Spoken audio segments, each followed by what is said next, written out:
And we're live. So hello, everyone, and welcome once again to the Doki Daikaiju podcast. I'm Brian Sudol. I'm Sean Emmerich. And today I have a lot to unpack. But before we get started with any of the topics of discussion today, Sean, have you gotten any new merchandise? I haven't gotten anything new, but I was going to show the Destroya Defo reel because we were talking about the Heisei, and I forgot completely about it. So here he is. That is pretty cool. So it's pretty chonky figure. He's a chonky boy. Yeah, he is. But or she is, whatever this gender is. But yeah, don't know. But now pretty good. Did you order that off of Amazon here in Japan? Yeah, okay. I ordered it off of Amazon. So how does it stack up with the other Def reels you've collected? I think the detailing is the detailing on all of them is really good.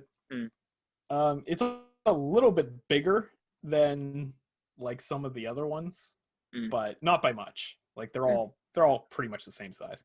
It's probably it's like 6 inches high. You can count the horn. I guess we'll have to wait for the. It looks big because it's kind of wide and tall. So pretty cool. It's funny, when I was getting ready for this, I was like, nah, I didn't really get much over the holiday, but since we last spoke, actually, so this is the first podcast of 2021. So Happy New Year to all of you that are watching. And recently we just surpassed 200 subscribers, so thank you to everyone. But when I was getting all the stuff ready for the video, I was like, oh no, I actually got more than I thought I did. So, but to start off, for Christmas, a friend of mine got me a figure, and it's pretty famous in the States, but I was surprised that he found it here. But got this monstrosity. Nice. This is the like 12 or 13 inch Imperial Godzilla. So it has like the lipstick. Yeah. Like he's got a hot date or something. Yeah. But I never had that size. I had the smaller sized one when I was a kid. Yeah, I saw the 6 inch one. I was an idiot. I saw the 6 inch one at Mandarake with the tag for $15. And I think I said, I need to save my money for something. Then, of course, it sold out. But yeah, you never see that again. Yeah, it wasn't, the face though wasn't that good looking on it. So that's maybe why I passed on it. But I also scored this off of Mercari. So it's kind of like their offer up here in Japan. And this is the original Godzilla Video Club release of the GMK Godzilla by M1. So this is like the black, or it's actually more of like a chocolate brown version. But I have the HMV video release, and I have one of the ones from the recent Superfests. But this one I got for like $80, so I jumped on that. But and 2 more figures I got. But I got the 2014 Godzilla. So this one's actually kind of hard to find here. So I saw it for $15. I grabbed it. And paint, kind of meh. Yeah, Bandai's paint apps have been pretty bad the last few years. He's got like those little corn niblet teeth. Not really. But he's got those horrible feet. It's like. That's what I didn't like about the 2014 design. And the spines are small. Yeah. Yeah, kind of B-meal. Really, But I did get this, though, and this came with the Godzilla Store exclusive version of the King of the Monsters Blu-ray, but it's the Movie Monster Series Burning Godzilla. Nice. So I have the standard one. I got that at Toys R Us. We still have them in Japan, but this one. Yeah, everywhere but the U.S., I think. Canada still has Toys R Us. So, but that was pretty cool. I was happy to pick that one up. Yeah, that's a nice figure, yeah. So, and it was limited to if you purchase like the deluxe Blu-ray. So unless you did that, you can't get them. But and surprisingly, other than figures, I was able to procure some really cool reading material. So on the podcast, we are a proponent of reading. It's important to read. As we've seen with many of the Godzilla groups, some people don't. Yeah, put it nicely. It's the best example of why you should learn to read. I mean, now, brief detour. Now, when you were in grade school, I know I loved it, but did you have the Book It program where you do book reports and you go to Pizza Hut? Right. Yeah. That was amazing. I think they need to bring that back. Awesome. Someone get the change.org petition in order. So, but not to go off on a tangent too long, but I managed to find some Godzilla mangas at my local store. I was looking for these for like 2 or 3 years to no avail, like in the wild, because you can get anything online. Right. But, it's pretty cool. It's by Kodansha Comics, and it's kind of like an alternate universe. Like it has like Heisei designs, but then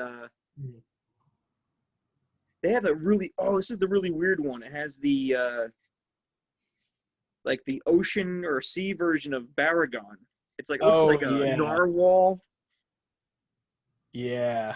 It's crazy. Almost looks like was that magma or something? That's you think you hit the nail right on the head there. Yeah, it's like that yeah. There was that. Then there was Biolante's in this. Then my boy from Seatopia. Yeah. I love Megalon. But then I also got a volume 2. This one has like some really bizarre like Godzilla like mech. Oh, it's the one with like Ghidorah and like Godzilla's heads on one body. Oh, yeah.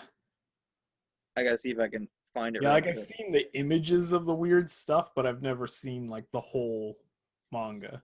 Yeah, I was like, what is this? It's like it's ugly. Oh, here it is.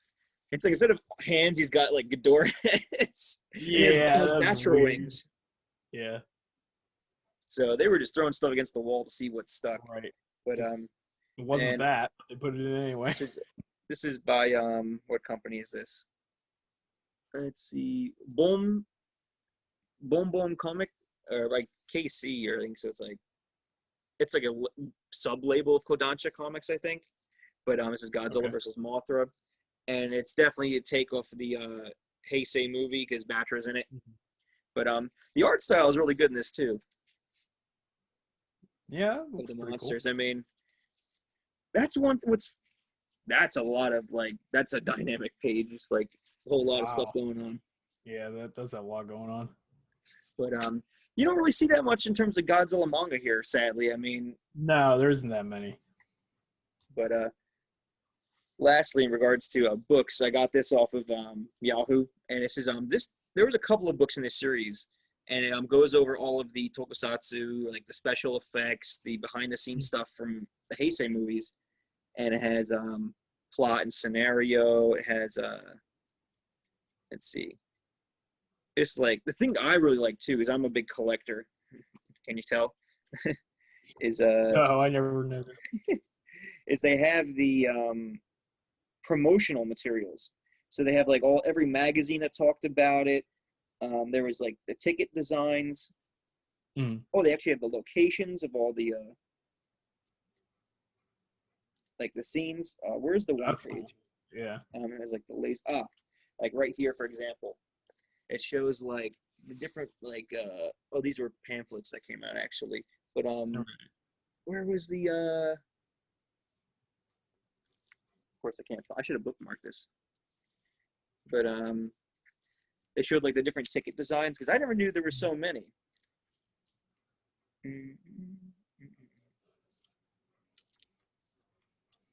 But they had like party favors. But they showed like just sketches of stuff and like different models, like the movie itself. Yeah. That's pretty cool. But they had like all the different models of tanks and like planes and stuff. But last but not least, too, it's signed by Teruyoshi Nakano. Teruyoshi Nakano, rather, sorry. But who is like the special effects director for the movie himself. He actually won what's like the equivalent of a Japanese like Academy Award for the special effects in this movie. So that was pretty cool. So I think I picked that for like $30 or $40. So that was a steal. Okay. Yeah. But other than that, though, so before we get into a topic today, which is on another Heisei series, a lot of news came out recently about Godzilla versus Kong in like the past week or so, and it's like kind of just making our minds blow. After nothing for like a year. The Great Void. But Yeah. now the biggest news, well, two biggest news is that we got the trailer finally. Right. And with the trailer, we got the poster, and the date of the movie has changed. Now, A couple originally, times. it was well, as we'll see. Now, originally, it was due to come out in May of 2021. Right. After it was supposed to be May 2020, but the date has changed again. Yeah, and then it got pushed forward to March 26th. So that was originally for the States and international markets, but in the past few days, pushed it back again for the American market. So 5 days or something to the round that was at March 31st. March 31st. But now, did you see any reason why in the States specifically they pushed it back? And there's speculation. I heard a couple reasons. Wasn't the official reason had something to do to push it closer to Easter or something? I think they were eyeing that market, but I saw a picture online that I want you to take a gander at and see what you think, because I know you're pretty big into like other films too with your other podcasts that you do. Right. But let's see. We had this right here. Zack Snyder's Justice League. Yeah, that's probably the big one. So not to cannibalize views of either one. I think also too, the amount of people on the servers at one time, they probably don't want the servers to crash. Right. But yeah, this whole thing is very strange.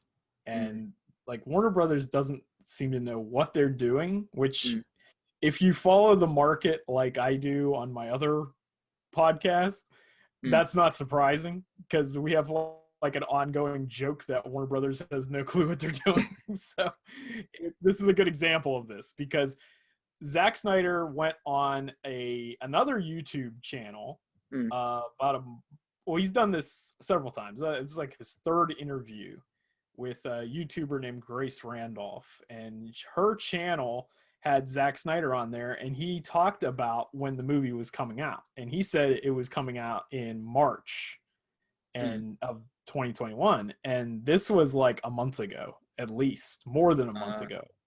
So they didn't have an exact day, but the Snyder Cut had March set as their date, and this is when Godzilla vs. Kong was firmly in May. There was no hints of changing the date at all for the movie. Well, at the time, Legendary and Warner Brothers were still having a feud. Yeah, they're on the verge of going to court, and they made some agreement with Legendary, and then all of a sudden the floodgates opened up like a week and a half ago, and first was, it's going back to March 26th, and then I was like, isn't that when the Snyder Cut comes out? So yeah, I don't really follow much of the superhero stuff, so that was completely news to me. But right.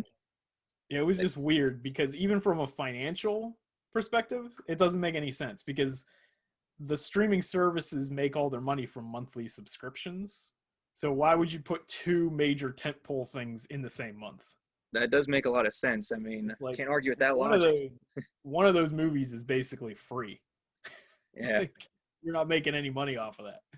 Definitely. So, now, I guess you have to wonder which – I mean, I know people in both fandoms are very rabid, so you have to figure once it goes to physical media sales, they'll probably both sell pretty decently. Oh, yeah. Yeah, they'll definitely both sell. But yeah, on the HBO Max end, it's a little strange. But moving on from that, though, too, we have the poster. Now, I'm sure you've seen this, but what were your thoughts on the poster? Because all we had prior to this was we had like 19 different banners from. Yeah, they kept giving us a different banner like every month. I don't know. I kind of like the poster. I mean, it's very colorful. There's not much going on, which makes it. I mean, it's simple, but it's not like overly cluttered. That's true. But I think with Kong, the way he's positioned, it kind of reminds me of the 2014 poster in a way, like him against the buildings. Yeah, but that's true. So I mean, it's kind of disappointing you don't really get to see Godzilla on the poster itself. Right. But fines. So I have to wonder. This is probably definitely gonna be the A poster. I wonder if like there's gonna be like a B or like for different regions they're gonna have a different one, or is this like in fact the international one? Like I know when King of the Monsters came out, because each region will have a slightly different title. Like China, for example, they had a different poster. Like when they also in the States they had like the standard King of the Monsters, and there was one with the Capitol building in it too. So right. But because I know even like during the Heisei Godzilla films, they had like the B1 poster, the B2, so they had like the Orai art, and then they had the it was like the live action version, like all the suits. Right. Yeah. But I agree with you. The colors are very like the blue and the red are like the polar opposites of each other, so that was pretty cool. Right. Yeah, it does make it stand out. Because I know that was the font was like on like the banners was like that blue and orange colors too, so it's kind of all in line with that. Yeah. But that was pretty cool. Then and so it now that definitely it pops out when you're scrolling through YouTube looking at like the trailers and stuff. It definitely stands out because they have that. A lot of people are using it as a thumbnail for the videos, so it really pops out compared to other things. Yeah, so they did their research. I guess they put it together pretty well. So in regards to the trailer, though, what did you think? I know you did a video at length of this. Yeah, I did briefly. But yeah, I like the trailer a lot, except for the music choice. It's very generic. Hammer, nail, head. Yeah, I think if they didn't use that music, it would have been okay.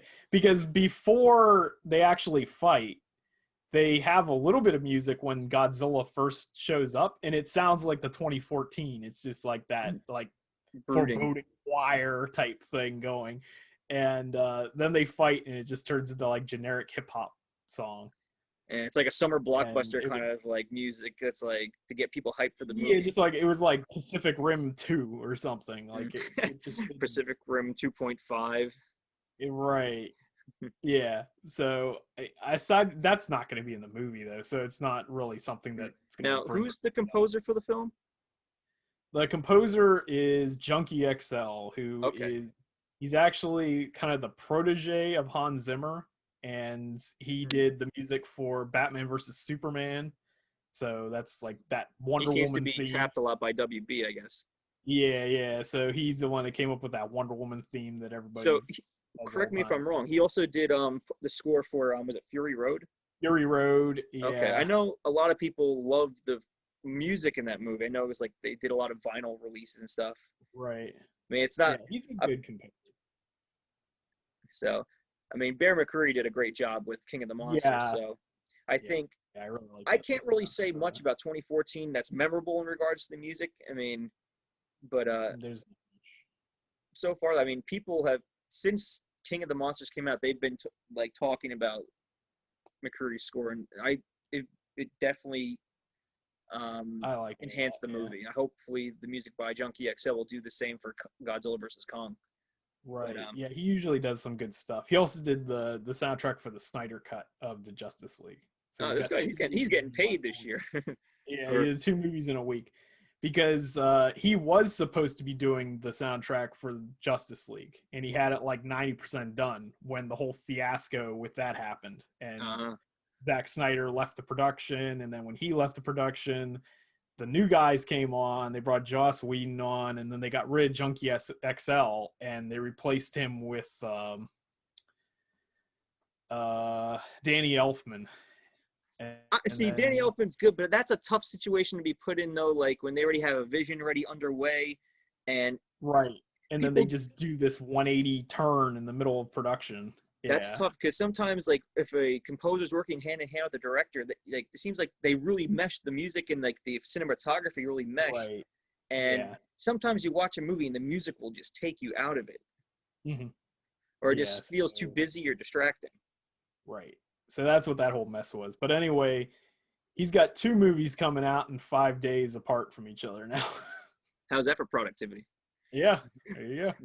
So, but besides the trailer and the poster, not to make light of that news, that was huge. I mean, it was only months that people were going, when are we getting the trailer? I mean, oh yeah, that was crazy. Well, just to just to like riff off of that, the trailer had, last I checked, that trailer has over 32 million views. That's And crazy. it's the highest number of views that Warner Brothers has ever had for anything.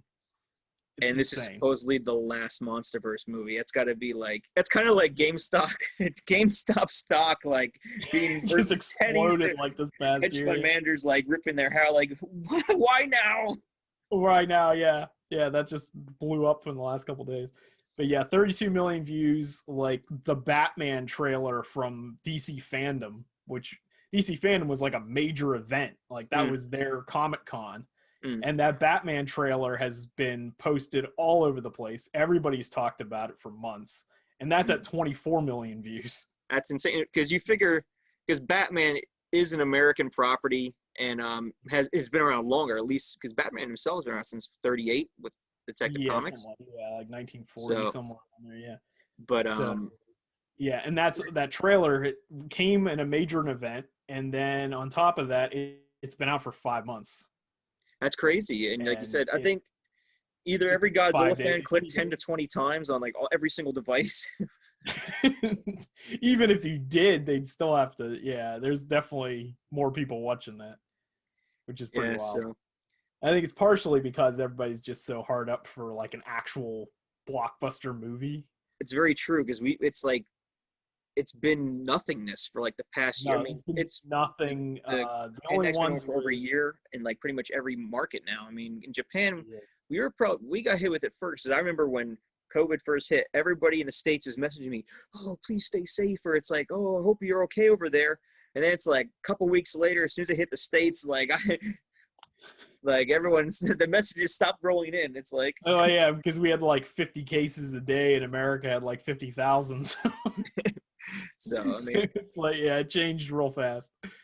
Definitely, but the theaters here never closed. I mean, maybe we weren't getting as many movies, but thankfully, I mean, you and me will be able to go see the movie in the theater fairly comfortably. I'd say we'll be able to see it. Yeah, we should be able to see it in the theater without a problem. But I'm also watching it on HBO Max too. So yeah, I'm not a subscriber, so I'll probably be going in person more. But because I definitely want to get the special ticket card, and then we do have One Toe Cinema near us, about 40 minutes away. They had, when I went to see King of the Monsters, they had some of the official merch, so hopefully they had some of that stuff at the theater there. But speaking of merch, a lot of Godzilla vs. Kong stuff got shown, and probably one of the coolest ones, like in terms of price and design, was the SH Monstars. Now, did you see these figures? I briefly saw them. But so Godzilla himself looks pretty much like the King of the Monsters design, but I don't think they really changed the design. But I mean, they really improved the design in the last movie, so I think don't touch it. I like it. Right. Yeah, I really like the design in King of the Monsters. So that's the side view of him. The spines look a little like metallic. I don't know why he's got like the blue on his mouth. Like, because I mean, his breath is blue, but his tongue isn't blue. So that's a little strange. But that's from the front. It looks a little better. Maybe it's just the angle. But that's from the back. So then the Kong looks really good too. Yeah, Kong looks pretty awesome. Wrong picture. 1 second. But that's Kong standing resolute. Then by far the coolest promotional photo they had, not this one, but the monkey. This one, like the seat with the battle axe, that's pretty cool. I mean, somebody had some really good Photoshop skills to get rid of the post or whatever they're using to hold it up. Yeah. But you get a really good look at it with the Monster Arts figure. I think what's so cool about these is that for the level of detail too, the price on these are not ridiculous. They were listed at 6,600 yen retail each, and I've seen them up and down in regards to the price. I know when I was checking Yahoo Shopping, actually, they were like in the mid 50s only, I think, like $50 equivalent. So I was kind of like surprised to see that. Let me that's basically what the price was, like the first run of Monster Arts. When they did like the original Heisei Godzilla, that was about that. And then it got kind of ridiculous. I mean, I then know it jumped up to like 80s or 90s for Godzilla, and then anything else was way past that. Well, I think because the original Godzilla was very basic. I think once you got the Mogera, I mean, I love me some Mogera, but that figure had so many accessories. I mean, they probably had to make so many different molds for that. That was probably cost prohibitive. Right. Yeah, because I think that was like 120 or something when it first came out. But let's see.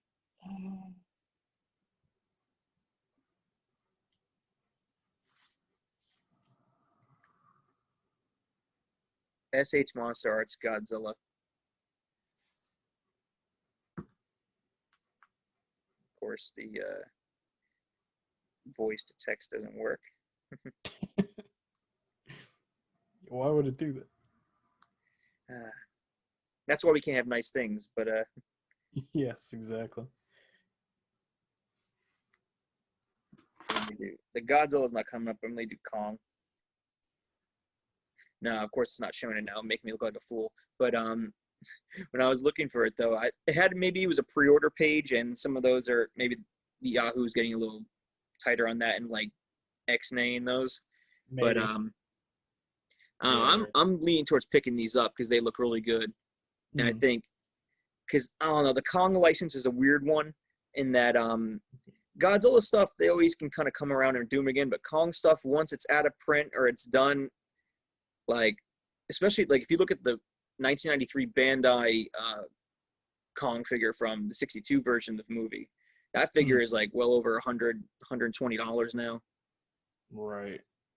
But and find one with a tag is just crazy. But I know recently Bandai also did a lot of announcements. So or they announced before, but I guess they're kind of reconfirming things.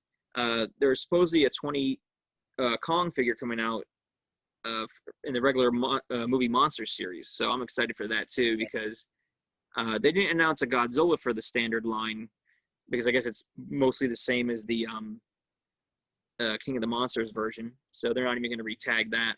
But the Kong, we're getting a Kong, but we haven't seen the design yet. But yeah, I think Bandai seems to be waiting on. They're not spoiling anything. No, they don't spoil. They're like the only ones not spoiling things. Yeah, Playmates on the other hand, just get it out there, and Funko get it out there. Well, Funko basically spoiled the biggest surprise of the movie. Truth be told, I think the trailer. Playmates did it last year, but everyone kind of forgot about it amidst COVID. Well, the Playmates thing, I don't think was an official. I don't think Playmates wanted that out there. No, that was the toy show. Was it in January or early February of 2020? Yeah. But because it's only like one photo and it's not a high quality photo, so I think that was just leaked. But we have all the different Kongs and Godzillas. They also have like the jumbo 10-inch ones, and that's just a wonky looking Mecha Godzilla. So spoilers. Spoilers. Mecha Godzilla is definitely in this. Oh man. But I mean, you had to be living under a rock or like not to know it already at this point. I mean, it's the worst kept secret. Right. But all I gotta say is Mecha Godzilla. He better at least have those eyes in the movie. The fate of a sequel depends on this. Depends on Mecha Godzilla having those eyes. On it. If he doesn't have those crazy googly eyes, I don't want it. Send him back to the Chandler staring deeply into those eyes, like I don't know why he's doing this. The eyes, man, they never lie. But another thing I saw too was the War Bat. I saw a photo of that a while back, but recently Walmart on one of the apps someone posted online, they're out of stock, and then reconfirmed here from Playmates is a 6-inch Mecha Godzilla, so relatively cheap, less than $10. And that's for toys. You're hitting the money right there. I mean, they're Godzilla versus Kong stuff. Like I know Playmates, they released some crap like at the beginning, but their Godzilla versus Kong stuff's not that bad for kids' toys. They're toys. I mean, firmly in that they're some people will collect them, but they're firmly also in the toy category. I mean, that's the first thing on the mind when the people made those. Right, but they're not bad for what they are. No, I mean they're serviceable. I mean, kids are they're gonna bash them together, and that's and even they already did a skull crawler, which they're like the only skull crawlers out there. Yeah, and of course all the scalpers got to them. And they're the only ones doing the Warbat that we're aware of. So that's pretty cool. Make sure you get 2 of those so you can beat one with the other one. Swing.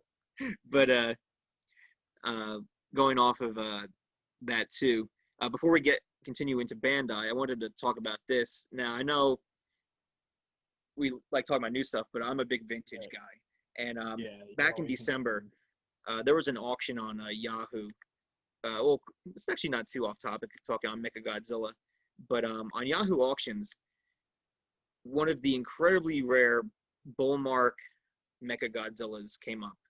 And a lot of people in the community that are into vintage stuff, this was a huge event because over the past like 20 or so years, like you didn't really see any of these change hands, maybe like 2-3 times max. I mean, right. And these are pretty pricey, like in regards to like the agreed upon value. Like you'd see people talking like, I think I saw on one website that a lot of contributors had, like a bunch of the experts, it was like maybe $6,000-$8,000. I know, was it a year or so ago, there was one that went up for auction that had a hole in the head and sold for a decent amount, but this one sold for, with fees, tax, everything, like between $11,000 and $12,000. That's crazy. 176 bids. And only $9 to ship, though. So I mean, that's a bargain. There you go. But the Bullmark was the last standard figure to come out in the original run in regards to the vintage Godzilla figures from Margasan and Bullmark. Right. And the sculpt, I mean, it's excellent. I mean, for 1974, I mean, that's a dang good-looking toy. Yeah.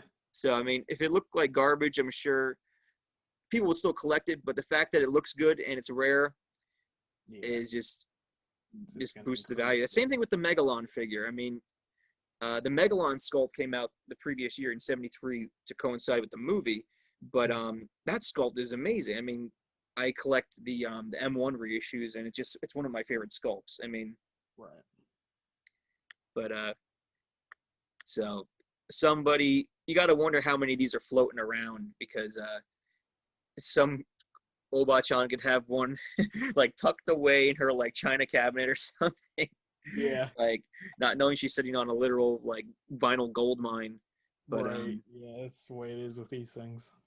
Yeah, so because the funny part is some people don't even know if this figure was like sold in regular retail stores, if it was a theater exclusive, or some people were saying online too, like in California or Hawaii in like the early 70s or more around mid 70s by then, importers are bringing some stuff in, and so it's kind of like you get a whole bunch of different stories. But I just thought I'd like to share this. It's just a crazy high auction, so yeah, incredible. But let's see. But to move on to some more things related to the topic we're talking about, I saw on Bandai's website, the Movie Monster series, they also kind of gave us a preview of what's to come. Right there we have Godzilla SP, so Godzilla singular point. So we talked about the anime in one of our previous episodes, so the last episode we talked about. Yeah. Now, a lot of different monsters were shown in the series that's to come from Netflix. And what figures do you want to see in this line?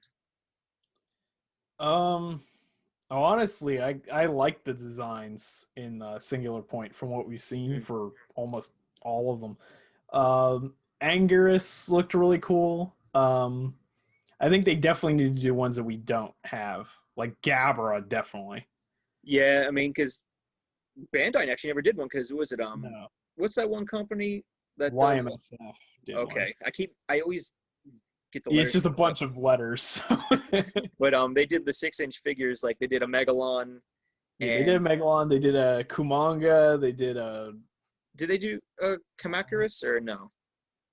No, I don't have the bug monsters in my collection. They, for whatever reason, I don't dislike them. It's just they don't stick out enough.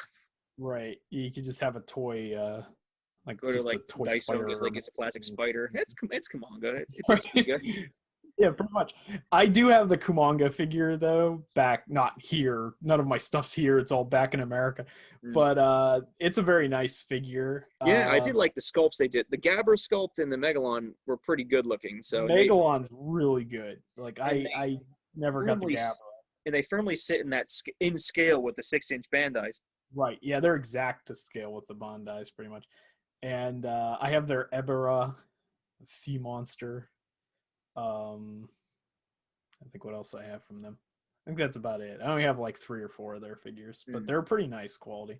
Yeah, I think maybe depending on the reaction of the fans, you'd think that a Jet Jaguar figure would come out in that line too. I mean, supposedly they're going to be reissuing the Jet Jaguar that came out in 2007. I think both in the Bandai line, and I think it was rumored for Playmates too.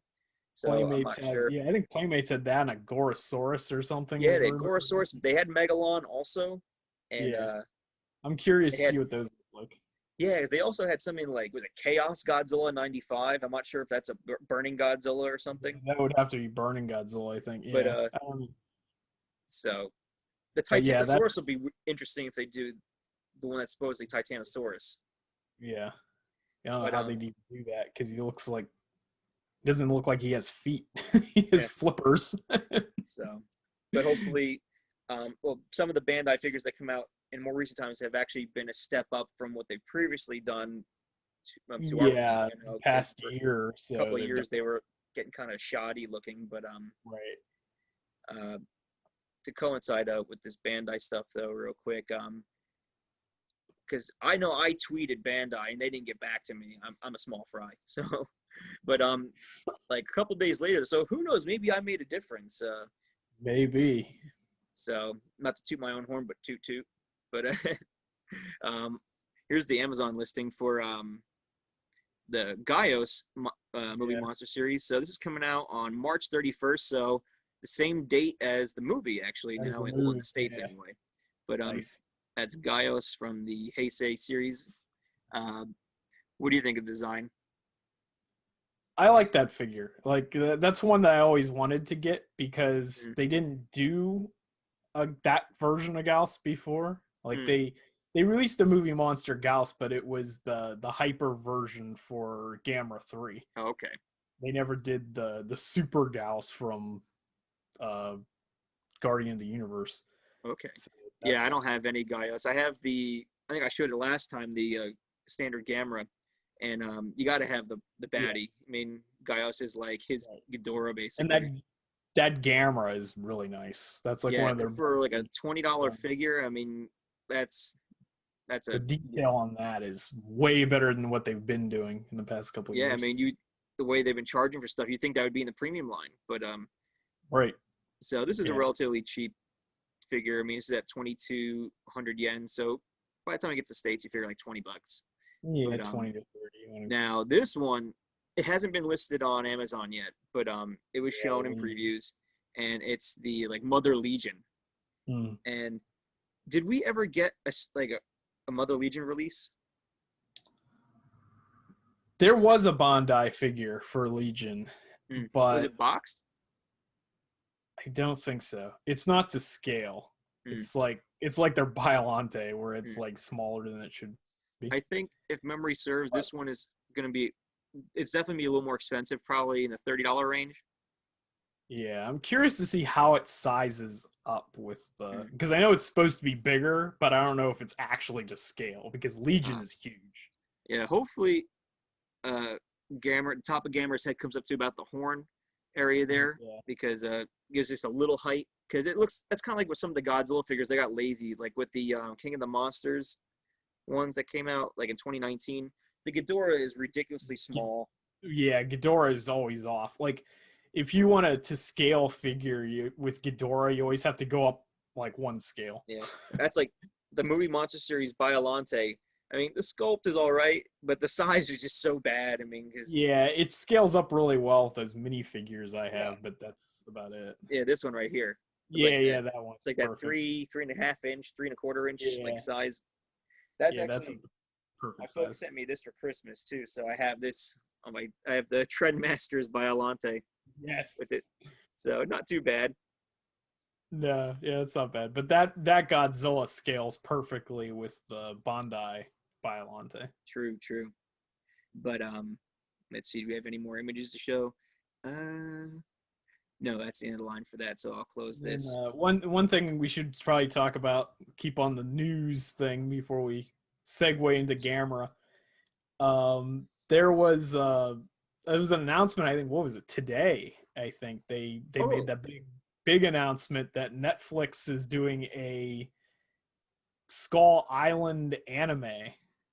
I did see that. Yeah, so there's next month is, well, nothing's going in next month. 2 months from now, March, you get the movie, and then I think April we're getting Singular Point. That could possibly and then I don't know what the reason why they moved the movie to March to beat out Netflix. Right, that could be another reason. Because especially with people not some people not willing to go to the theaters, they're going to be solely streaming this movie. So, I mean, why compete against another platform with Godzilla content? Yeah, exactly. Because Warner Brothers is having issues with Netflix. Because Legendary works with Netflix typically. Because what's interesting too is in regards to the Godzilla license, I know HBO Max has all the Godzilla movies, correct? Like the Showa ones, anyway. Most of them, yeah. Now, how about these Heisei Millennium? Yeah, I'm not sure what the HBO. I know here in Japan, Netflix has a lot of the Godzilla films. I know, I think even King of the Monsters is on there, if memory serves. But I know Shin is on there. A number of the Showa films. I know Sanda vs. Gaira is on there. But you would think that I know in the States they turned down the Netflix deal of 250 million. 250 million. That's why Legendary got angry with Warner Brothers, because Warner Brothers shot the deal down. I mean, understandably so, because they're distributing it, and I think I know it's a Legendary production, but that's the difficulties with corporate Hollywood. But you'd think in other regions though, because HBO Max is not rolled out here in Japan or other regions for that matter, so it hasn't even gone to Canada yet. So that's crazy. I mean, you'd think that in order to capitalize on that, and I guess there's been surges in some areas, especially with the new strain of the virus. You'd think that they would have had some leverage to at least sell the movie in other countries though. Because now, does Warner Brothers have the distribution rights globally or only in the States? I think it's globally. Because if it was only in the States, though, I mean, Legendary. The only exception might be here in Japan, because I'm sure Toho has distribution rights for Japan, but everywhere else, I think it's Warner Brothers. So that would be pretty interesting. Because I think like Europe and most countries, it's like you got in the theater or you got nothing. Yeah, like you have to go to the theater. But most countries are in lockdown and the theaters are closed. Yeah, so it's going to be tough, but we'll see what happens though. So it's 2 months from now, so things might be different. They might be worse. Who knows? So, I mean, there's more vaccines are supposed to be getting shipped out in the States and other regions too. So, well, fingers crossed that more people can get to enjoy the movie. Yeah, hopefully, whether it's in the theaters or however they can do it. Right. But also too, one last merch thing. Have we ever heard anything else about Mega Godzilla? Not Mecha. Oh yeah, that's the thing we need to talk about. So there's a Mega with a G Godzilla that was leaked with that Playmates thing. Yeah, that was back before Corona hit. It was like back in January or early February, that toy show.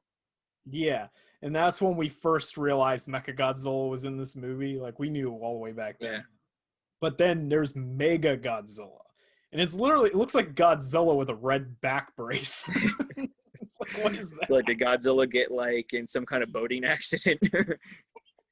It's just cue that the Tobey Maguire Spider-Man. He's just like, my back! Oh, my back! Well, Kong does have an axe made out of ready. Yeah, Kong does have an axe made out of Godzilla's spine, so I actually never put those two together. I wonder. He rips his spine out and he has to be in a back brace for the rest of the movie. Do you think he has national insurance, or is he I don't know what that's about, but yeah, that toy looks weird. Like, yeah, I mean, but it's worrying. Because only Playmates has mentioned that. No other source, not Funko, not Bandai.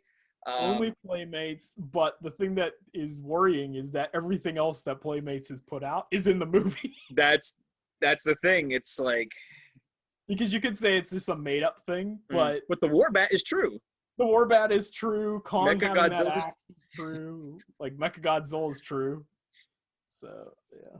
But I don't know. I mean, if anything, we still have one surprise to figure out when we go to see this movie, unless somebody like spoils it before the movie happens. But yeah, unless they release it. I hope they don't release another trailer, to be honest. Yeah. Because or if they do, I'll not watch it. Well, I'm thinking of doing it, even though I always want to do stuff for my other channel. I always want to have update stuff. I'm thinking of just skipping that trailer if they do another one. Yeah, I mean, I don't want another Terminator Genesis situation to happen with me. That totally killed that movie for me. Yeah, they give away the ending. Yeah, it's like, oh yeah, John Connor's Terminator. It's like, oh yeah, the John Connor Terminator. It's like they did that with King of the Monsters though, because they showed Burning Godzilla like in the second trailer or something. Okay, see, I think I saw that briefly, but I was like, I wasn't sure if I was seeing things. So yeah. But of course now everybody with their quick screen grabs and everything, it's like, yeah. Back in the day when stuff was only on TV, you had to take it with your Nokia camera phone or something. And it came out the stupid YouTubers that post like 15-minute trailer breakdowns. Like, what's wrong with these people? Who would do something like that? Not this guy. No, definitely not. Some other guy. Other guy who just looks like me. But as you were saying though, and to kind of jump off of the movie Monster Series figures of Gaios and Legion in that spirit, we're going to discuss Gamera and the Heisei series that came out. Now, prior, I'd actually never seen a Gamera movie, Showa or Heisei, until the past year or so. So, now, did you grow up, did you grow up, but did I grow up? No. Says the man with, like, 60 figures on his shelf over there, but yeah, I digress. Did I grow up? Now, no. Originally, I know we got all the Godzilla Heisei films in like '98 when TriStar released them, but did you see these like back in the day when they first came out? The Heisei ones? Yeah, when they came out on. Well, they didn't come out over here until, well, I guess Guardian of the Universe did. It had a limited release, I think, right? It got a limited release like in 97 or 98. And it was on the Sci-Fi channel at one point. So I don't know where I first saw it. I think I might have seen it first on DVD for on the ADV Films version came out. Okay. So ADV Films was like a pre-Funimation like anime distributing studio out of Texas.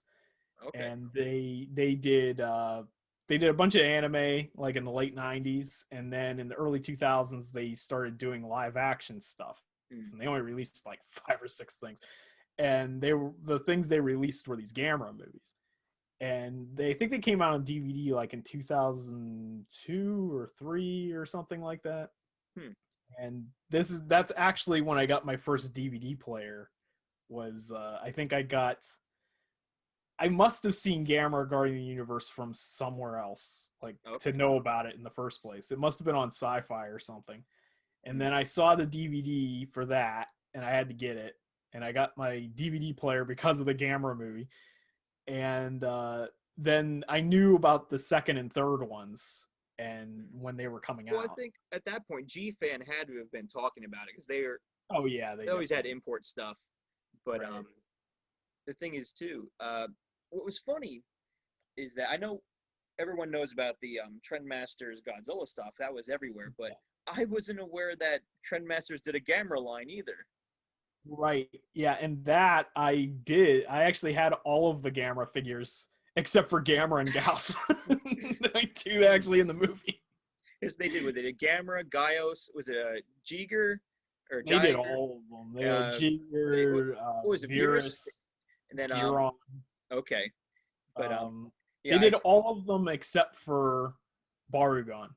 Okay, which is arguably one of the cooler monsters. Right, yeah, they didn't do Barugon or Barugon or whatever you want to call it. But yeah, they didn't. I recently I watched all the Showa ones this past year too. I got a friend of mine here. He gave me the volume 2. I think was it Mill Creek. They did the Showa. They did like volume 1 and volume 2, and then my folks sent me volume 1 for Christmas, and then I bought this here on Mercari for like $30. This is 1, 2, and 3 of the Heisei series. And the Showa series is very it plays almost like the Mothra films in the Heisei era. Like, it's meant for kids. I will say the first movie from 65, the black and white one, was decent. And I think versus Barugon definitely was probably the most serious out of all of them. I think that one was pretty good. I liked the first 2. Right. But the rest of them are hit or miss. Mostly miss. I will say I grew up with the Gamera, the old Showa Gamera stuff. My dad never liked him, so he was kind of like, if he didn't watch it, I didn't watch it. So my mom liked them, so my mom, my dad didn't really get me too much into the monster stuff. It was mostly my mom, because when she was a kid, she would go to the drive-ins with her dad all the time. Like, my grandpa was a big fan of like old sci-fi, well, it was new sci-fi stuff at the time. Yeah, same for my dad. yeah. So my grandpa was a big fan since he saw King Kong as a kid, like way back in the 30s.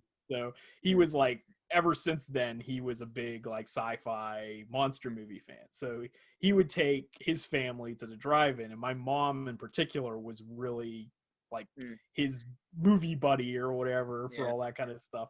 So then she showed me Gamera and the classic Godzilla movies and all that kind of stuff when I was a kid, and that's what nothing really to worry about. You can show your kids those movies, and I mean, other than like some of the scenes in Gigan where like you have like the thing is weird about Gamera though is that it's even more violent. Like, Gamera is way more violent. It's just the effects of purple blood or green blood. Yeah, the Gamera movies are way more violent, but they're just so like badly done. As long as you have Gamera, like the theme playing in the background, it's fine, you know. Yeah, Giron like chops up a space house and like all the these head comes off. Pieces. He gets flying off, and then what other one? All of them were pretty violent, but yeah, the first 3 are actually serious, because Gamera versus Gauss isn't really that humorous. That came out 1967. Yeah, it was pretty good. It's after Gauss that it goes off the rails. Yeah, I think I have to say the one with the Boy Scouts. I was a scout growing up, so for me, it was cool to see like international scouts like that. But I think the one thing that, before we go on to the Heisei stuff, the thing that impressed me is a lot of the foreign actors spoke Japanese in the film. Yeah, they're like way better than the ones the Toho could get. That's what was so crazy, because like these kids, I was listening here. I've been studying for a few years, and you can tell pronunciation when it sounds good or sounds native or it doesn't. And these kids sounded really good. They must have went to like a school in Japan, if like their parents, I guess, were stationed here or something in Japan. Probably, yeah. Their parents were probably in the military or something. They were. So that impressed me. But I'm trying to think too, though. I mean, but when you go from the Showa to the Heisei, I mean, like, talk about a total shift in tone. Yeah. And quality, for that matter, too. I mean, the Heisei Gamera movies are like probably much the like cream of the crop, like peak kaiju films. I think it's funny because for years people were saying Heisei Gamera is better than Heisei Godzilla, and I thought they were being edgy. I was like there's no way. I'm sorry, Godzilla is like the best. Yeah, and then you see it. I mean, I'll put it this way. I have respect for Gamera now. Yeah. I mean, nostalgia will always, like, if my house was on fire and I can only grab one Blu-ray or whatever, it would probably be a Godzilla one. But first thing I'd buy in regards to the thing would be this then, because these movies were fantastic. And I'm trying to see if his name is on the box. It's not on the outside, but this man right here. Yeah. Shusuke Kaneko. Kaneko, yeah. If you're a Godzilla fan, you'll know him from GMK. And a lot of this transferred over to GMK. I mean, it makes you wish that he would have directed. I mean, I like the Heisei Godzilla films, but I almost wish that he would have had his hand in the Godzilla series sooner. Yeah, and in more projects, because we only ever got one thing from him. And it was. We'll get to the Millennium series someday. Definitely, that's another podcast. But he's like the only really outstanding film, in my opinion, in that series. I liked Godzilla 2000 as well. Yeah, I mean, the designs in the films are good, but I think the story and the writing was, yeah, it's uneven. Yeah. If it was kind of iffy, but I think the thing that really impressed me is the suits look really good. Yeah, the effects are great. The miniature work is fantastic. I mean, do you want to go in specifically in order before I start going off in different directions? Yeah. What do you want to just do, like an overview of each? Yeah, movie? Sure. But now there's the 3 movies in the Gamera trilogy. We first have, as Sean mentioned, Gamera, Guardian of the Universe, which has kind of been his nickname for a long time. I mean, he's the friend of children, the Guardian of the Universe.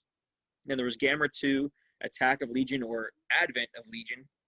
Right. Then Gamera 3, Revenge of Iris. So, but in the first movie, though, who is his main villain? I mean, well, the first movie they make Gauss his it's like his Ghidorah, I guess. It's the main bad guy for Gamera. So even if they didn't get to do the whole trilogy, they had Gaius in there.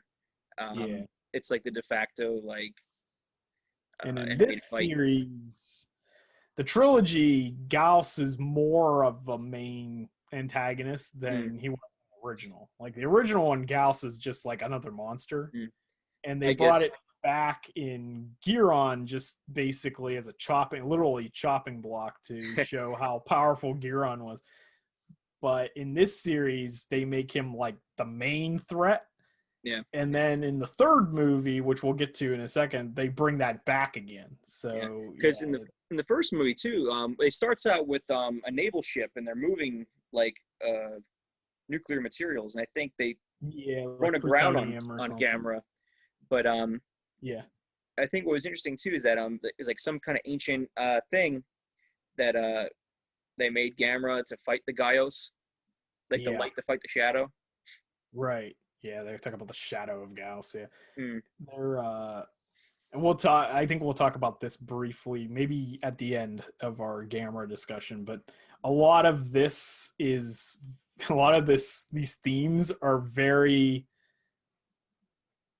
I don't know, like the new Godzilla movies from Legendary, at least in my opinion, take a lot from this trilogy, because you have Gamera in this version is designed by Atlantis as like some kind of super weapon to fight the Gauss, and then in King of the Monsters we find out that Godzilla's like the shrine to him or whatever. That's is right. Basically in Atlantis. The Hollow Earth stuff or all that kind of like mythology. Yeah, and there's the Hollow Earth thing. Yeah, they've got that going on. Godzilla kind of acts a lot like this Gamera, where he's like this guardian of the Earth, but not necessarily humanity kind of thing, as you see in the third movie in both franchises. Because we haven't seen Godzilla vs. Kong yet, but Gamera 3, he kind of turns a bit on humanity. And what's Godzilla doing in the trailer in Godzilla vs. Kong? So it's they do have a lot in common, I think. But will they have trauma Godzilla in this movie though? I don't know. We'll find out. But basically though, like in the first and third movies, the cast is kind of shared in regards to some of the main characters. But now to pull up some names, one that I was kind of shocked at. I mean, this one character's in all three movies in differing roles. Oh, same character, but different frequency. But Steven Seagal's daughter is in it, and I never knew that she was his daughter. Yep. Yeah. Was Ayako Fujitani. Ayako Fujitani, yeah. So she plays Asagi, who's like a teenage girl. Yeah. Her. So the real life actress is the daughter of Steven Seagal and his first wife, who runs the Aikido dojo in Osaka that he studied in. So her dad was actually the guy who ran the dojo, and then Seagal was his student or whatever. And so I, more than half of my life, I've studied Aikido, so that's how I kind of know all these things. So, but that was always something that was kind of interesting about that actress, and she hasn't done a whole lot other than Gamera. I saw some projects here and there. There's a few projects, not much. I think she's mostly a writer actually now, and I think she lives like in LA or something for the most part.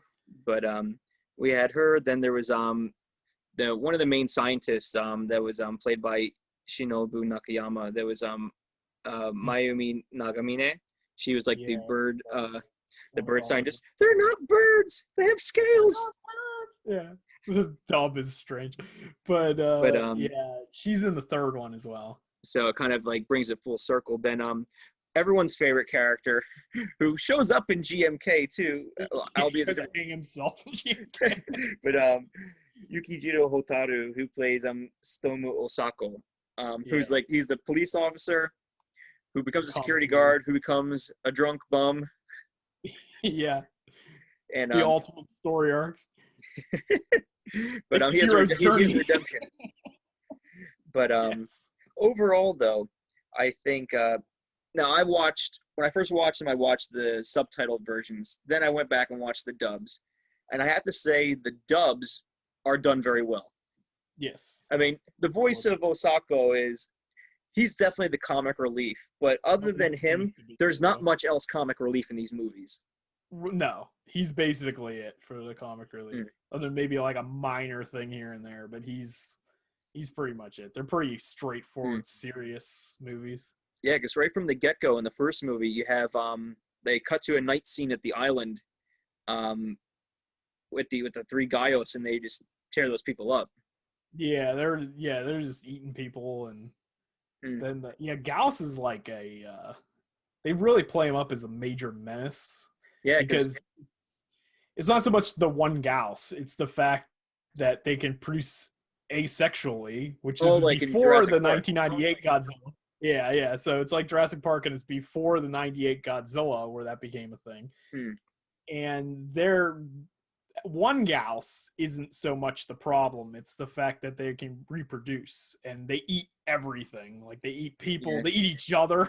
Yeah, like that one scene where like the one Gauss dive bombs the old lady in the street. She's like, ah! Yeah. They have that. And again, that's sort of like the legendary Godzilla, because the Muto were a threat because they were reproducing. So it's the same kind of setup with the Gauss. But yeah, the Gauss they had something to do with the climate as well. It was, I don't remember what the deal with that. I think it was because of global warming or something was the reason why they woke up again. Because I think it's always because of people. I mean. Yeah, because they talked about the climate. That was actually what destroyed the ancient civilizations in the first place, was some kind of like weather machine. Catastrophic event. Yeah. So the Gauss were invented by an ancient civilization. Gamera was invented by an ancient civilization. That. Yeah. And Gamera gets interesting because I think in the third one they showed that there was all these failed experiments. Oh, the graveyard. in the Yeah, bottom there's of the like sea. a graveyard of dead Gameras. But in the first movie too, I think what was interesting is they showed mostly in southern Japan. It was like Fukuoka, where they had like the stadium, is they were trying to figure out because the big debate, and I think everyone always talks about Shin Godzilla. Oh, they had all these debates about what to do, but I mean, this movie just gets it. They have it, but they get it done quickly. Thing in like 5 minutes that Shin Godzilla takes an hour to do at least. Yeah, and the debate between whether to kill them or the debate whether to catch them, and the one ingenious solution was they had the baseball stadium in Fukuoka with the retractable roof, the dome, and yeah. the three Gaios fly in there and they start eating like this meat, and like I one or love two of them gets away in that scene when they're eating the meat and their eyes are like spinning around. But they're like so expressive. That's what's. But Gamera shows up and he's like kind of just like lurking into the stadium, like I'm gonna eat you. Like, right. But yeah, because that's the thing. Because when Gamera first shows up, the Gauss are like the size of his hand. Yeah, they're really small. But because I was wondering, it's like there's no way they made Guile seem so like tough, and I'm like they're puny. It's like little did I know they would like they'd grow. Yeah, that one scene. Well, because like one of them gets away. The two of them are in the cages, I think. But the one thing that was kind of wild, they showed them how their breath like kind of like a plasma cutter, like sheens off the bars like perfectly. Yeah, and there's because there's like that polished finish on the bar. Yeah, I noticed that. That level of detail was cool.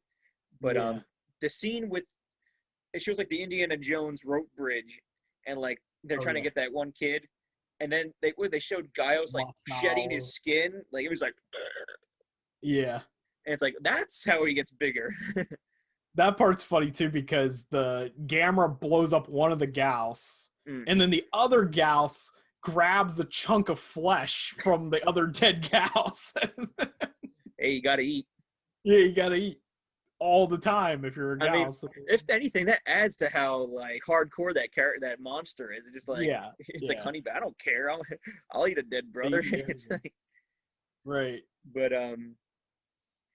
I think that was a pretty cool movie though, and I think just like Gamera got like his butt handed to him in the Showa movies too, though, with like bleeding all over the place. In this movie, like when Gaios like fires the beam at him, he's like, you're like it's like he's like all that green. Yeah. He's a gusher, man. Right. Yeah, he's bleeding all over the place. Yeah, it's. But pretty intense. What I think what's enhanced by that too is Steven Seagal's daughter, or Asagi here on out, she's connected to Gamera kind of in a way like how Miki Saigusa is to Godzilla. Yeah. But physically though more because she has the necklace, and because of that, when Gamera gets hurt, she gets hurt. Right. Yeah, her arm gets cut open at one point. And I think she's laid up in the hospital. But I mean, I have to say the human characters in the Gamera films are done really well. Yeah, they're some of the best human characters in any kaiju film. But the first film I really liked. The second one, Legion, it gets a lot of praise. But I think you and me were talking about this a little bit before, and it does take a detour. Yeah, it's very much its own film. It doesn't make it bad. It's not different. Bad. It's just different from the other. It's kind of like the equivalent I would think of it. It's kind of like Super Mario Brothers 2 that we got in the States, or like Temple of Doom, Indiana Jones. Doom, yeah. Because it is similar in some ways, but it feels like a little different. Right. But like I was talking about before, the miniature work was fantastic. I think probably the first movie was in southern Japan. The second movie is in northern Japan. Yeah, a lot of it up more our way because Hokkaido is a major thing. Hokkaido. But and I went to Sapporo twice, and the one main drag there is called Susukino, and and the area they just got it right. Like it looks just like, I mean, this is also, that movie's going back 20 years, but the general layout of it looks just like that, and it just looked incredible. Right. But I think one thing that was funny, I didn't notice this when I was watching the subtitle version, but when I was watching the dubbed version, I was able to pay attention more in some things, because when you're watching the subtitles, you're focused on reading, especially as first time watching. But when they're driving and there's that Aurora event going on, I hear an Aomori radio station come through, because my wife was on the couch while I was watching this, and I hear and she's like, "Wait, what?" And that was the town. That's the town my wife is from. And then they start playing. One of the most famous musicians in Aomori here is Yoshikuzo. And one of his songs, Yukiguni, which is snow country. He's right. I forget the words, but she was like, "That's Yoshikuzo," and she Shazammed it, and it literally came up. I'd play it, but I don't want maybe YouTube's bots will catch it. But I forgot about it. Well, I probably didn't even know about it, but now that you said that, I got tickled by that. I was like, that's crazy. Yeah. So, but now in this movie though, so obviously in the first movie, the first movie is the only one not to mention the enemy, but the second one, like you said, is called Attack of the Legion, or it's known in some markets as Advent of Legion. Now, and we showed the picture of the figure, but that is just an absolutely huge kaiju. It's easily, other than Biollante, it's easily the biggest kaiju. At least the suit that they designed for it, it's huge. I don't know how many people they used to operate that thing, but it was huge. Definitely. I think what was crazy though too, I think kind of like with Destroya, you had the main monster, but then you had all the smaller monsters. And I think the one scene that's very famous in the movie is the train scene with the little Legion going through. Yeah. And when there's two scenes. There's the one with when the people are on the train and the driver gets eaten. You see, it looks like a Friday the 13th scene with Yeah, well, that's the other thing too, was we made fun of, I guess we didn't make fun of, but we talked about how the Heisei Godzilla movies have almost Power Ranger effects. Yeah. With sparks flying everywhere and stuff.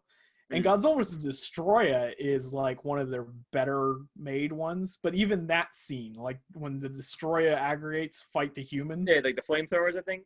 Yeah, that stuff's cool. But when they attack humans, there's no real major gore.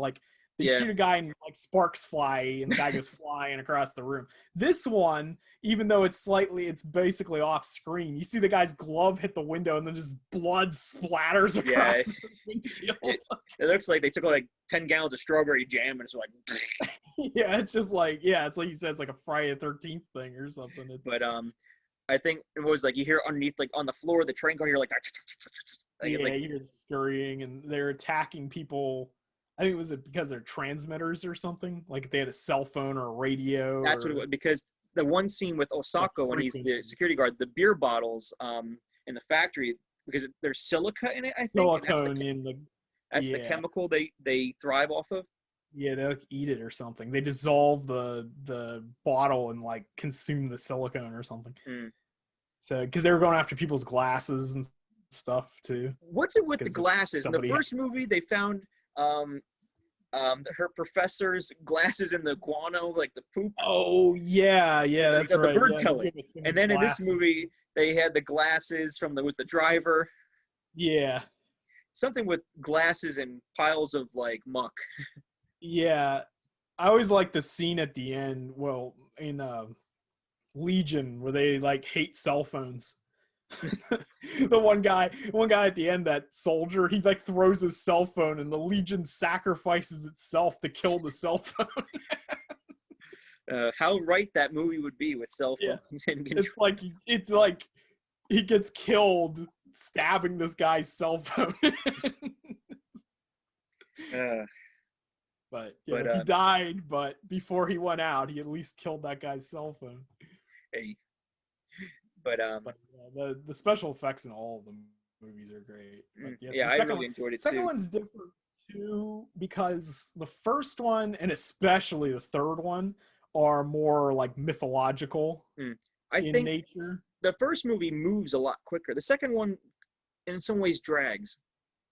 Yeah, a little bit. Yeah, it's very different. It's it's more not, science. and I'm not gonna say it's bad. I think it just it definitely has a different dynamic to it, and Yeah.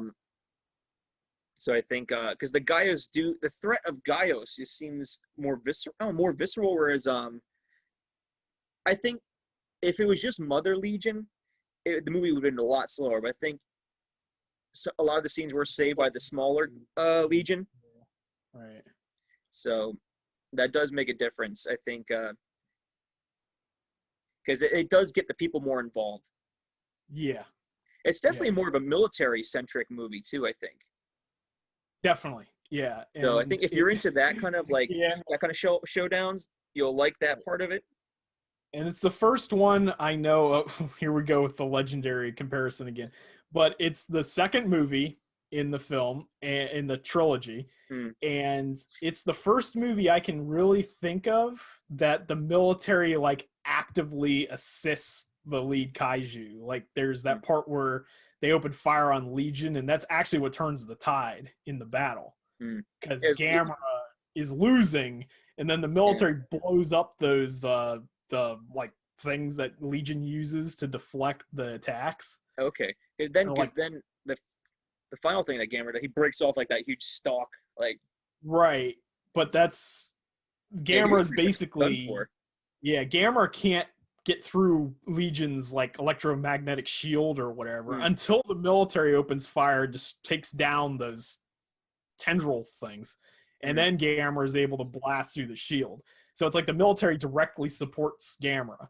And then you get into Godzilla King of the Monsters, where Godzilla shows up with the entire U.S. Air Force and direct air support behind him fighting King Ghidorah. except when they did the friendly fire with the oxygen destroyer. Oh yeah, well they did that, but after they did that, they decided to make up for it. But here's your own personal nuke, Godzilla. Yeah, hand delivered. Yeah. So.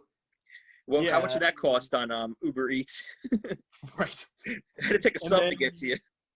Right, and then you move from that movie into the third one, and the third one's the exact opposite, because now the military is going after Gamera. Yeah, it's like the whole movie. It's like I think the amount of people that are on Gamera's side is significantly less, and I think the fact, or the thing that's more highlighted by it too, is one of the main characters is dead set against Gamera because of her personal experience with, took place in the first movie.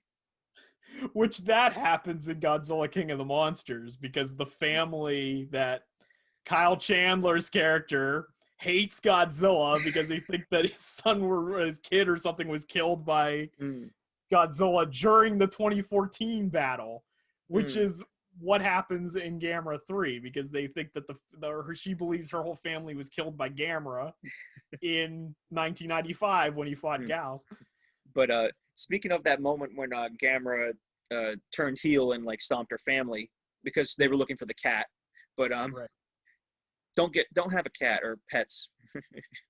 But the moral of this. But I'm trying to think, was it showed her looking through the car window, and her distorted view of Gamera was like wickedly evil. Like he's like the whited out eyes, like this spiky head, and it's like totally different from what, like, because they don't show Gamera really. That's the first glimpse you get of Gamera in the film itself. I mean, they do a brief recap of the first two movies. Yeah, but they also change design drastically in every movie too. But yeah, this was definitely a little more exaggerated than even the third iteration, though. Right. And yeah. It was cool looking. It's kind of like, I think we were saying, it's like almost like the GMK Gamera. It is. Yeah, it's the GMK of Gameras. Yeah. But and I'm sure that probably played a role in how Kaneko designed Godzilla. I'm sure. At least the white out eyes was a thing that made it in there. So. But yeah, in this one, Gamera takes the kid gloves off, basically, and he's just out to kill Gauss, regardless of collateral damage and everything else, because there's that opening fight with Gamera and I think Shibuya against the Gauss, and he just like torches the whole like the streets and everything else. Like there's that one scene where he like blows the street up and all those people are like flying through the explosion and stuff. And so it's kind of like possibly what's going on in Godzilla versus King Kong, where he's hurting people. It's like we don't know why. Exactly. That's pretty much what happens in the third observation. One. Yeah, it's like Gamera 3 is Gamera's hurting people and we don't know why. I don't know, maybe they didn't pay their subscription fee that month or something. I don't know. Maybe, yeah. Well, I mean, it's possible that Godzilla, not to get way off topic, but it's a possibility that Godzilla is actually the one doing that stuff in King Kong versus Godzilla. The thing that's funny though is, to go off on that real quick too, is in King of the Monsters they had like that device, was the Orca that had like the frequencies and whatever. And it's like, if Godzilla was acting up, why didn't they play like the frequency? Well, we don't know what they might, because they didn't say. I guess we're led to believe maybe they tried it and it didn't work, but you'd think like, because in the trailer the Team Godzilla is Team Godzilla seems to be nobody but the people from King of the Monsters, mostly Millie Bobby Brown and Kyle Chandler, but Millie Bobby Brown's character was the one that set up the Orca in the second one anyway. So like you think she would have tried that. Yeah. So something's off. So either Godzilla is attacking people because it's not Godzilla, which is, or someone's using it purposely to, or he's being set up by that, or he's attacking facilities that have something to do with Mechagodzilla or something like that. There could be a total twist. Imagine if someone was they actually used technology to control Godzilla, and they built Mechagodzilla to fight Godzilla, like when they did Kiryu or Mechagodzilla 2. That would be like, because everyone knows Mechagodzilla's in the movie, but they don't know what role he's playing. I mean, we want to cheer for Godzilla, but sometimes Godzilla is the baddie. And or it could be really cool. It could be something else entirely too, because what if like Kong is actually being manipulated? True. Because he has a collar on with the juice. Is that like the berry juice from like Yeah, with that juices. That could be mind control serum or something. And it could have something to do with that Apex company, that cybernetics company. Someone mentioned that, or they said it could be was it growth, like some kind of growth hormone or juice? Serum, yeah, because that could be why he got so big. Yeah, but the point though is that what if some of those people on that carrier with Kong are actually Apex people, the company that makes Mechagodzilla? Yeah. And that's why Godzilla's going after Kong, because he sees Kong as potentially being involved with them, even though he's really not. And they never mentioned about the guy, the environmental eco-terrorist guy from the second movie. They didn't mention, they haven't shown him yet in any of the trailers or any of the information. So who knows if he's pulling strings, or I don't know if he's even in with the Ghidorah head. We don't know what's becoming of that. Right. We don't know if that has something to do with Mechagodzilla or not. Or the thing is though, like in the Heisei series, they use the Mecha Ghidorah head technology to make Mechagodzilla, but I don't know how how the organic Ghidorah heads. I don't know. Unless like I don't know, because did Ghidorah have any abilities in regards to cloaking? Because they're not sure. Like, it's not gonna be like Mechagodzilla like in '74, like where he just shows him like burning off the suit. It's like, I'm not sure how they're gonna do that, but it's who knows. See, in some ways, people could say the movie got spoiled, but in other ways, it is stirring a lot of discussion. Right. It does bring up a lot more questions, I think, than it answers. But anyway, back to Gamera 3. But Gamera 3, personally, I've always been torn between the first one and the third one as my favorite. The third one has less... I feel like the third one has less action than I noticed that. Or like less Gamera action. Like you see a lot of Iris. Right. You see a lot of Iris. You see the Gauss. And like, but I'm not sure how you would describe Iris when it first hatches, if that's the word. It looks like that Pokemon from like the Silver and Gold series, like that turtle looking like. Oh, yeah. Yeah, it definitely looks like a Pokemon when it first hatches. But I don't know, because the main girl though, like we said, her parents were killed during like the timeline that would have been the first movie, and she moves in with her aunt and uncle. So it's her little brother, and that part of the family. And she's kind of ostracized from the students in her school, except for one boy who he's like the guardian of like a shrine. Yeah. So with his little wooden knife. but because like the girl is put up to this to going to the breaking into the shrine and seeing what's in there, and I'm trying to remember the word itself, but it's like I know it's something to do with dragon, like do something. Oh, the actual name for Iris? Yeah. Yu It wasn't Seicho. Iris, but Yeah, Yu Seicho. that's it. Ryu Seicho. But I'm trying to think though, because it was something to do with like cardinal directions too. They mentioned. Yeah, that was cool. I really like that part because that brought in. I'll say Kaneko or whoever does the concept for like the stories. All their stuff is like all the details are there. Yeah, because they brought in like a Taoism type thing into that one. Because I think they even mentioned the book that they mentioned the Chinese was it the 28 houses of the moon, I think. Yeah, something like that. Yeah, they mentioned that, and that's where you get the guardian monsters. Because the Yu Seicho is from the south, I think. Yeah, it's because what is it? The real thing is the north is the Japanese. I don't know what the Chinese words are, but the Japanese translations. The north is Genbu. Genbu's like a black turtle, which that's Gamera. And that's the opposite of. Yeah, and the south is Suzaku, which is a phoenix. But they say something about how that wall had collapsed or something. Yeah, maybe unless that was the Gaios. Maybe, I don't know. And then the east is that Seiyu? The blue. There's a blue dragon and a white tiger, and I don't remember which one's east and west, but those are the opposites. But we never see those two. It only deals with north and south. That would have been cool for a fourth movie if they did one. Yeah. Not to count Gamera the Brave doesn't count. Gamera Brave's not terrible, but they should have done a sequel to this one. But I'm trying to think though too. To go back to Iris is the name of the girl's cat, right? That the mother was chasing after when she got killed. Yeah. And the husband went back in to get the mother, so we had to blame the cat. But then she, for whatever reason, like, just uses the cat's name on this creature she finds in the cave because she moves the stone that the boy's family has been protecting for generations that even a sumo wrestler couldn't move, but this 13-year-old girl can move. He just pushes it out of the way like it's nothing. Oh, it's funny. Well, her and the boy he shows up, and they move it together. Yeah, because he's the great guardian of the shrine. Does absolutely nothing to stop any of this from happening. And then it takes the redemption of Osako to convince him to. And then at the end, he doesn't do anything ever. At the end of the movie, he has this stupid little knife that's like this little wooden knife, and he just throws it at the full-grown Iris. It's like, knife, do something. He just hits it. He just goes ting and does absolutely nothing.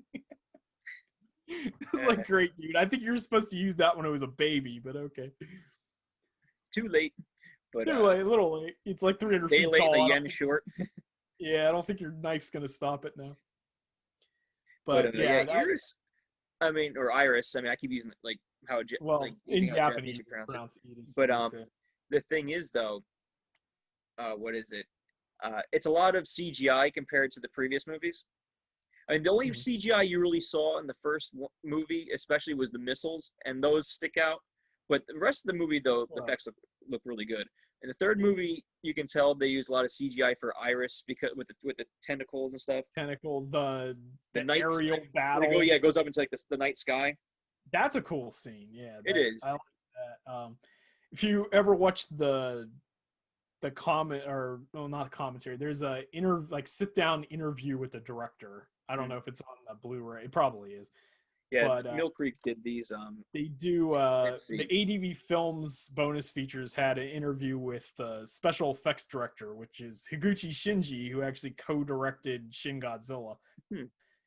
But he was the special effects guy in this, and he's basically just a big anime otaku. And he's just like, they're like, why did you do this scene? And he's like, because it looked like this thing from some anime in like 1980 or 1990 or something. And he's just like, because it looked cool. That's his response to literally everything. Hey, sometimes you just got to put stuff in movies, but because the previous like the original Gameras were released by Dai, who also did Daimajin, but I think was it Kadokawa did them. I think Toho distributed them though in Japan. Yeah, Toho distributed, which was weird because Dai was like a competitor to Toho. Yeah, because I think then Dai went bankrupt in like 1974 or something, and then it came back, and then it got bought by Kadokawa or something. Because the last Gamera film came out in 1980. That was a Gamera like super monster. I think it was. It was like basically it was like the Godzilla's Revenge of the series because they rehashed a lot of stuff.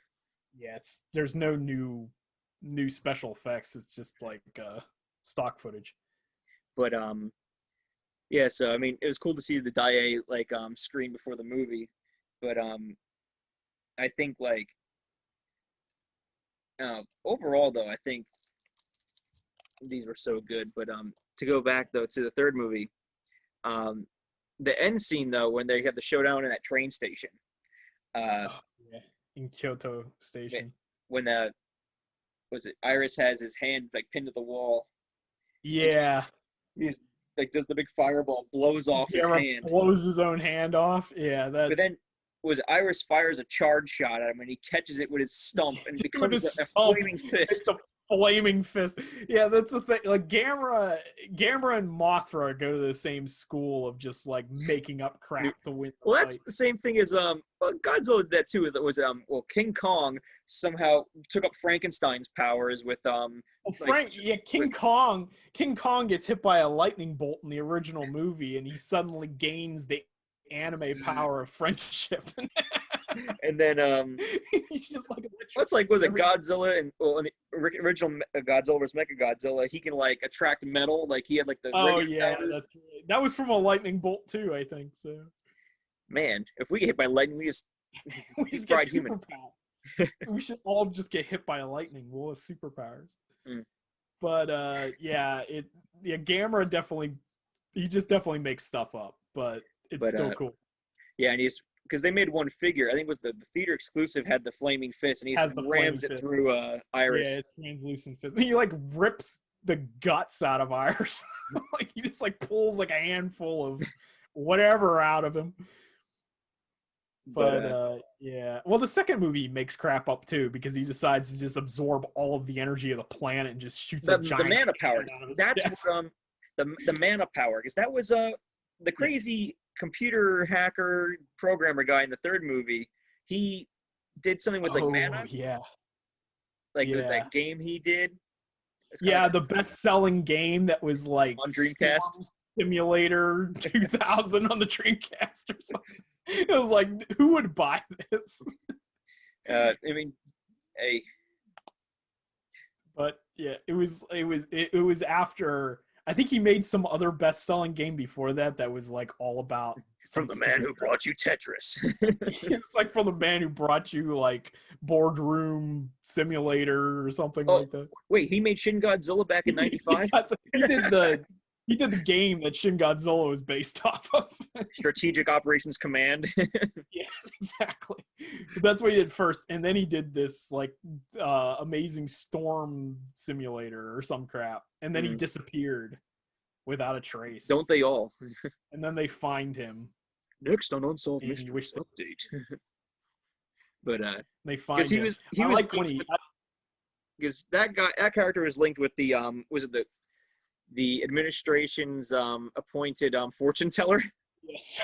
Yeah, how do you get that job? I don't know. She's the one that knows everything about that book of like spring and autumn or whatever. Because those two, they seek out the because it was the first movie, I believe, when they were on Gamera, they picked up all the stones.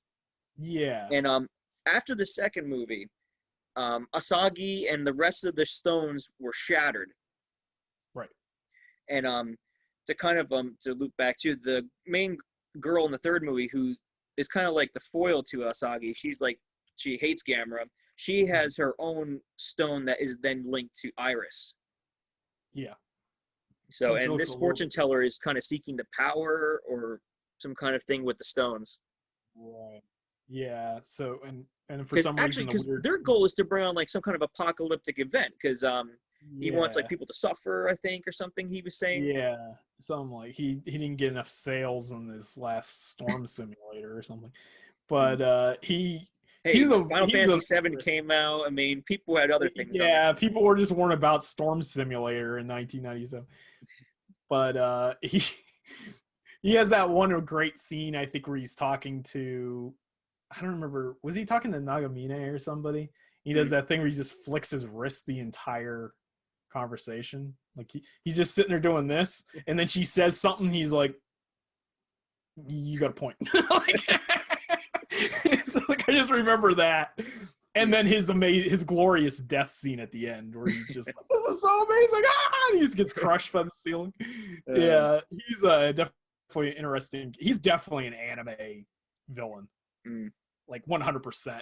What's funny is my wife is like, when I was watching it, because every movie I was watching, she's like, "Oh, I know that person, I know that actor," and they say, "Oh yeah, he or she's old now." And it's like, because they were young when they did these like 20 years ago. But she goes, yeah, he always plays a crazy character. She said that he always plays like crazy guy. Well, he is crazy guy in this, so she's not wrong. But so out of all three of the films, though, which one is your favorite? Like I said, it depends on the day. I like all three, but it's usually a toss up between 1 and 3. I lean towards the first one. I think the first one really does. It's kind of encapsulated in a way too. Like if they didn't do 2 or 3, I think it could have hung your hat on. It would have been a great movie. A great standalone, yeah. But I think because for me, the end of Iris, though, it is. I mean, yeah, the Flaming Fist was cool, but like, it just seems kind of anticlimactic though in some ways. But then what's kind of like messed up too is it shows Gamera's going doing his thing, and then all these space Gaios, like thousands come towards Earth, and it's like then it just ends. Yeah, it just ends. Yeah. So I don't know. In the third movie, the credit music was. The first 2 movies had great music. Yeah, that's true. I mean, yeah, I just like the third one because I always kind of gravitate towards the mythology stuff. Like that was the cool part of that story. I will say that does draw you in, and it's really well written. I really like the legendary Godzilla movies because they're building such a big mythos with their like ancient society, ancient Hollow Earth, and like all this other kind of crap. And I really like GMK because of the same kind of. I think because GMK gets into the mythology stuff. It adds a layer of mystery to it and like intrigue. Whereas I think is after like the first couple Godzilla movies in the Showa series, you're just like, oh, there's Godzilla. Or in the Heisei films, I think there was some interesting things, but after a while, it just he's showing up. Oh, there's another monster. Right. They try to get more into science fiction with this stuff, and I like science fiction, but I don't know how much science fiction you can get away with a kaiju film without getting into fantasy and mythology stuff. Because the only way these things make sense is if there's some kind debate. Like people were saying, or were dogging on King of the Monsters. They're saying, how is he standing on the ocean floor? It's like, or he would collapse under his own weight or something. And it's like, it's a monster movie. It's a monster movie, but the thing is with kaiju, I think to me it gets more interesting if you bring in the fact that they're like some kind of gods or kami or something like that, because it's the only thing that kind of makes sense because they defy science. So I think in a way they were kind of smart to do that, because I know the reason why the original Godzilla stands on its own is because it was like had a political undertone with the bomb.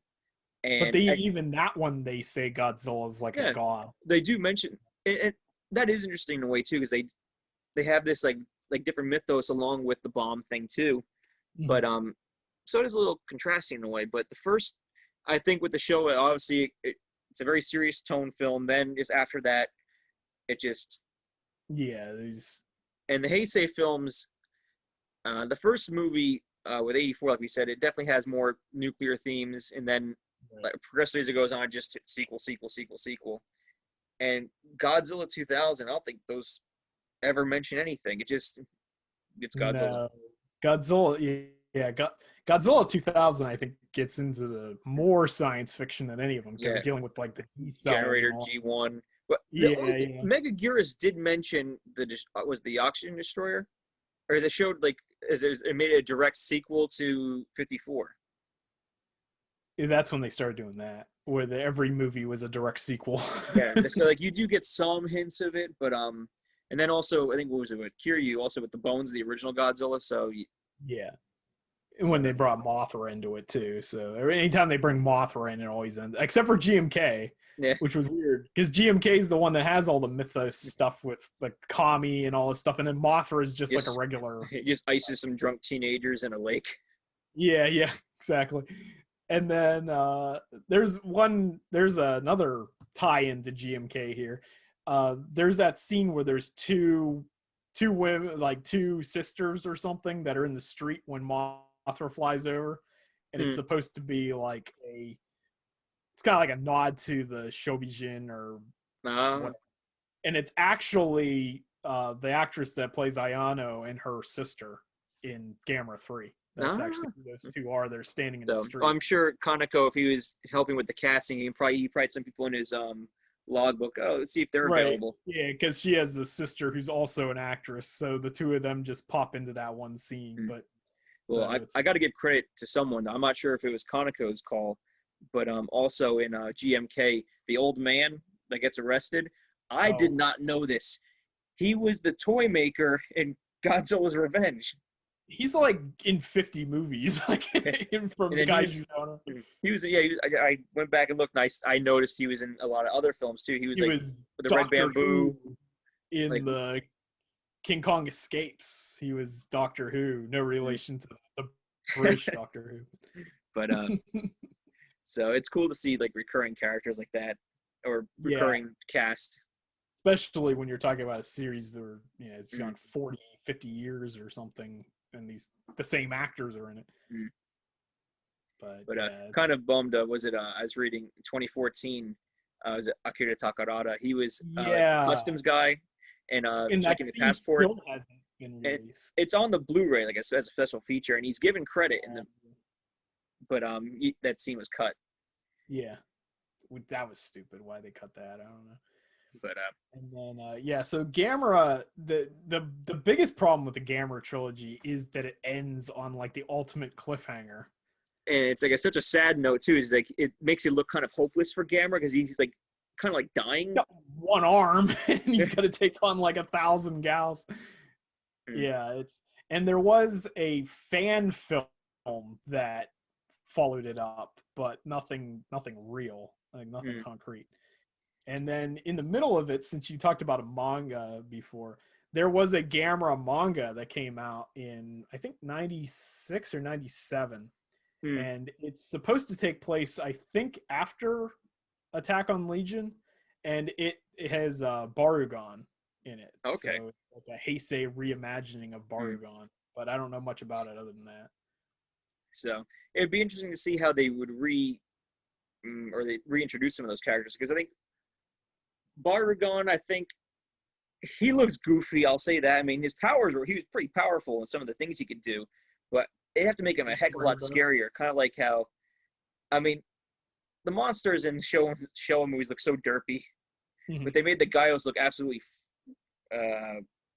like vicious looking in the. Well, the redesign, like the Trendmasters redesigns were cool for the Showa monsters, but then a couple of years back Konami made figures and they were like 3-inch figures and they were like modern redesigns of the characters, and those look really cool too. I think what's interesting is coming back by the Trendmasters is that the Trendmasters Godzilla figures were pretty close to what the screen characters were, so you'd think that so these are going to be Godzilla characters, but none of the other than Gaios, none of the other monsters happened.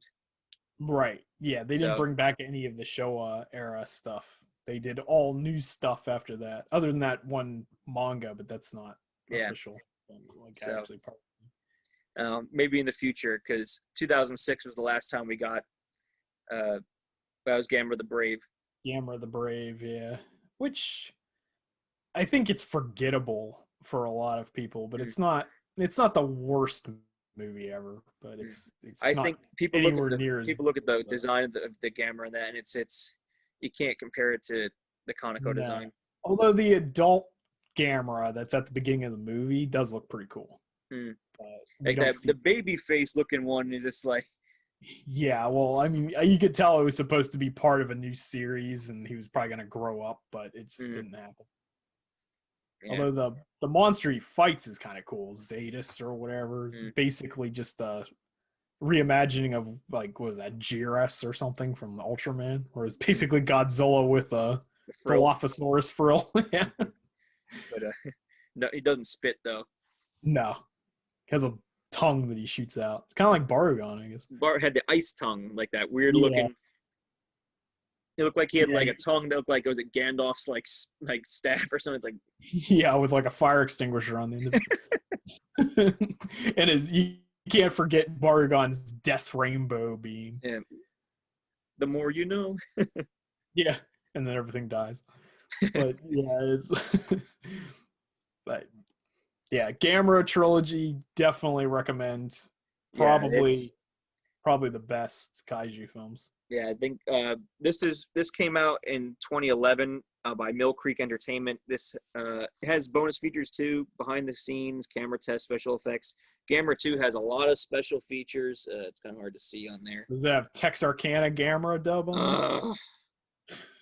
I'm not seeing it on here, but I saw that after you mentioned it to me. I was rolling on the floor. It was pretty funny. Apparently, there's a full version of that somewhere out there. I need to see that one. But recently, this past year, I think was it Mill Creek? They did the entire Gamera movie library on Blu-ray. They did. It was like $200, I think, and it was like all. Let's see. There's 3 Heisei movies. There's the 1 Millennium movies. That's 4. It was like all 13 movies. Yeah, something like there's like 11, 12, something like that. So they did all the Gamera movies in that one set, but I think it sold out so quick. I think it might be that set. I think has the Texarkana dub because one of the Blu-ray ones has it. Because I did see that. I'll have to double check on this one, but not 100%. But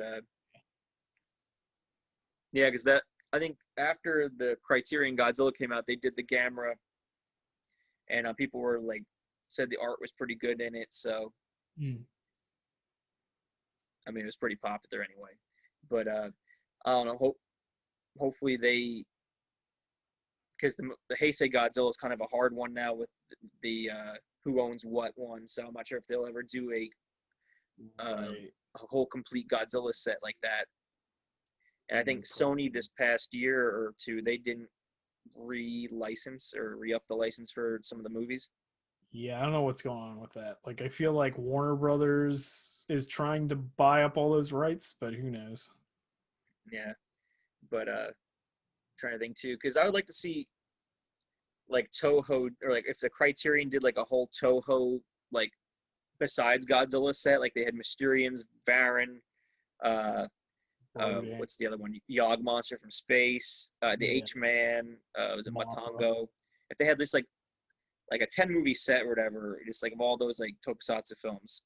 Yeah. That'd be pretty cool. That would be cool. That's something I hope whenever Toho actually reveals what their world of Godzilla actually is that they talked about. I hope they do stuff like that again. Yeah, some of those like off the back wall monsters.